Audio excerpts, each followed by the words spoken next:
I got a scary story for you. A couple of years ago in Texas, Hurricane Harvey hit.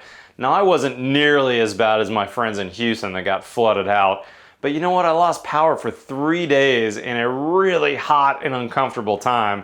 Now, if you know me, I'm a little bit of a prepper. I probably have more flashlights than 10 of your friends combined. I also had plenty of charged cell phones, but you know what I didn't have? I didn't have air conditioning. My refrigerator ran out, my freezer ran out. All that stuff was nasty to deal with after the fact, and man, was it an uncomfortable couple days. What I really needed was a home standby generator. Now, today's video, we're gonna get into all the ins and outs of a home standby generator, how much they cost, where you're gonna install it, how much size and capacity you might need. This video is sponsored by Champion, but I think no matter what flavor, variety, manufacturer you buy, this video is going to be helpful for you. Today is all about disaster prep. Let's get going.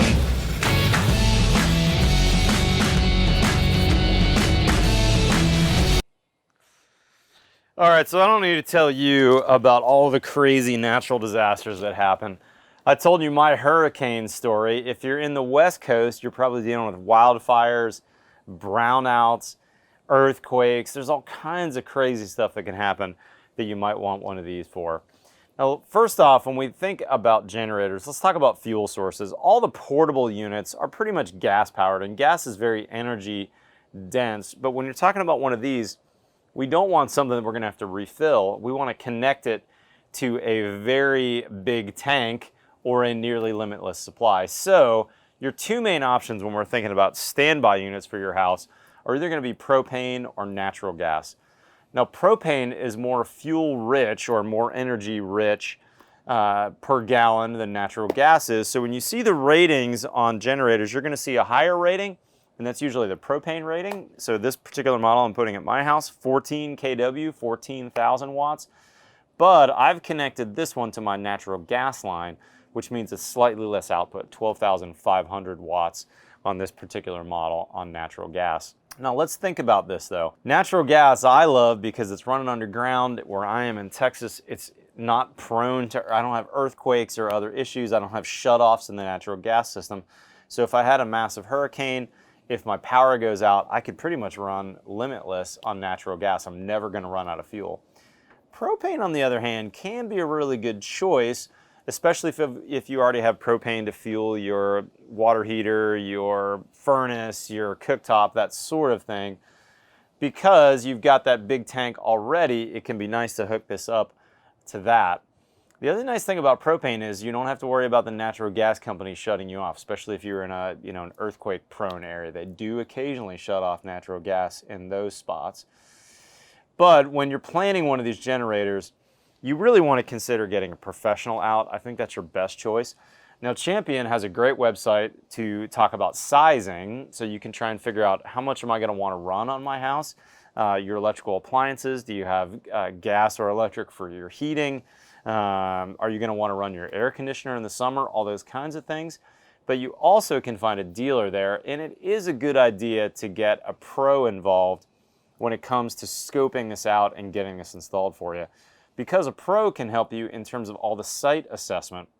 Now, my particular house, I've got my natural gas meter right here, and I'm right on the other side of the fence for that. So hooking this up to the fuel source for me was about 8 feet of black iron pipe, no big deal. So you got to think about that. You also need to think about CO2 emissions, right? When this thing's running, it's an engine, it's pumping out CO2. We wouldn't want to put this in an area that had an operable window that a kid could open by accident. All of a sudden, we've got CO2 gas in the house. So having a pro scope it out really is a good idea. However, you can buy these yourself and have them shipped. And that's pretty much what happened in my case. I don't have a local dealer. I had this shipped to me. And here's kind of a crazy story. Speaking of natural disasters, I actually got this unit 6 months ago, actually at the end of December. And I was busy with my jobs. My electrician and my plumber were finishing houses for me. I couldn't get them to hook it up. And y'all know what happened to us in February. This crazy pandemic outbreak happens. My city inspections were shut down for 3 months. I couldn't get a permit. I couldn't get an inspection. I didn't have this thing doing anything for me but just sitting here like a big brick for a couple of months. I literally just recently got it hooked up. So be prepared, think about this ahead of time. When a natural disaster strikes, everybody goes to Cabela's to go get a portable unit. And if they want one of these, they're either going to be sold out or the guys that are installing them are going to be backed up for 3 months. So think about this ahead of time. Next, let's talk about sizing. And in fact, I got the biggest Champion that they make. This is the 14 kW. They do make some smaller sizes, and I thought about the 8 kW version as well for my house. But here's what the big deal for me was. When I was out for a couple days from Hurricane Harvey, for me, one of the biggest pain points was not having my air conditioner. It was super hot, super sticky outside. So being able to run my air conditioner, which is a big hog for electricity, is why I wanted this big size. I needed to be able to run a couple of light circuits, my TV and my refrigerator and my garage freezer, as well as my air conditioner, and that's why I went with this size. If you're in a colder climate though, if you're in Canada or Wisconsin or one of these places where you don't have hot summers, you may think about a smaller unit. The reason being is the bigger unit, the bigger the gas consumption. If this was a propane model and I had the next size up from another manufacturer, like another manufacturer I know, I was looking at specs online, they have a 22 kW model. That thing uses 4 gallons of propane per hour when it's running. So we're talking about almost 100 gallons of propane over a 24-hour period. Number one, propane's expensive. Number two, what if you only had, let's say, a 500-gallon propane tank? You'd run out of gas in 5 days running this. Never mind your tankless water heater, your range, all these other things that might need gas, your furnace. So think about propane tank size and potentially going bigger if you are going to go with these, or go with the smaller unit. You know, this model is a pretty affordable unit. It's about $4,000 for this 14 kW just for the unit itself. The model that's the 8 kW is only about $2,000. So there is some savings up front and also the fuel savings if you could get away with the smaller size. Oh, and speaking of fuel, this model, by the way, if it was on propane, would use about 1.6 gallons per hour. So if this could work for you compared to that, let's say 22 size from a competitor, that's kind of nice having less than half the fuel use. All right, let's talk about setup and startup, and really this is going to be no matter the brand that you use. Once you get that thing in location, you really have two main trades involved, unless you have a generator dealer who's going to do all this for you. The plumber is going to be hooking up the fuel source for you, and the electrician is going to be hooking all the wiring up for you. Now with this Champion, I've got an automatic transfer switch, which is pretty sweet. So what happens is when the power goes out from the utility, I'm connected to my grid here, when that goes out, there's about a 30 or so second delay until this thing is going to kick on. Now that delay happens because sometimes with brownouts, power's kicking on and off. You wouldn't want this generator constantly cycling on and off. But you could actually have your local dealer change that if you wanted to kick on faster. And then once the engine starts up, it needs to run for a couple of seconds before it's up to the RPMs. I think it's like 3,600 RPMs is its running speed before it's generating full power, and then boom, it clicks the transfer. But that happens all automatically in the background. The same is true when the power kicks back on. So if the power was out for 16 hours and all of a sudden kicks back on, the same's going to happen on the backside. It's going to turn off the generator and switch back to the grid. So it's nice that this happens all automatically. The other thing to think about with loads though is remember your loads that are the 240 circuits are going to be more power intense, more power hungry. Things like your electric dryer, your electric cooktop, your air conditioner, those are the big hogs in your house that are using a lot of energy. So you need to think carefully about how many of those might be running at one time when you're thinking about sizing. And also be thoughtful about it when you're running your generator that you're not doing multiple 240 circuits.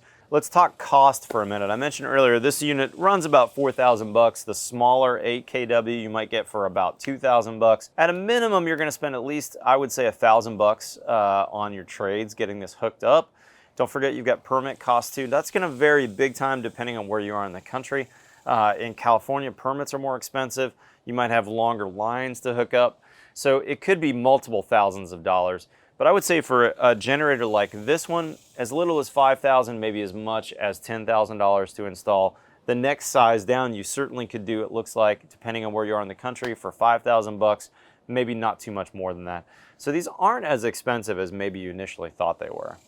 The next thing I want to talk about is exercise and maintenance. Just like you and I need to exercise our bodies, these guys are going to run once a week for just a little bit of time, like 7 or 8 minutes, and they're going to make sure that everything's working well, that the oil has been lubricated, that everything's working well. And that's actually for your benefit as the generator owner, because you want to check it and make sure everything's working well, that there's no trouble lights on. So this one in particular has a little exercise button. When you flip open the gull wing doors here, when you flip that button back there, it's going to turn the generator on and it's going to exercise it for 7 minutes.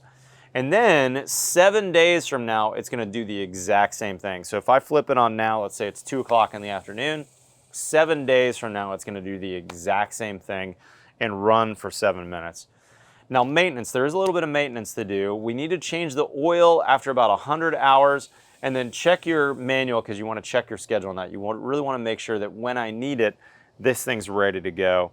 But it's going to have a continuous charge on the batteries. It's pulling that from the grid to make sure my batteries are working well. And you want to check your trouble lights just to make sure that there's nothing, like I said, during that exercise cycle that you need to do some maintenance on. Guys, big thanks to Champion for sponsoring today's video. They got a great website. Go check it out. As I mentioned before, the sizer, the dealer locator, that's really helpful. But I wanted this video to be helpful for you no matter which brand you're thinking about or which one you ultimately end up with. Quick plug for these guys though, they've got some nice models. They represent a really good value for the dollar spent.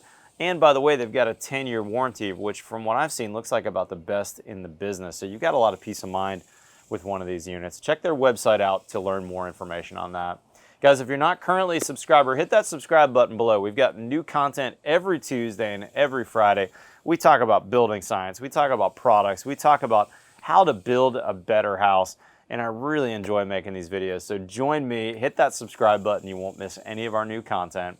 Follow me on Twitter and Instagram, otherwise we'll see you next time on The Build Show.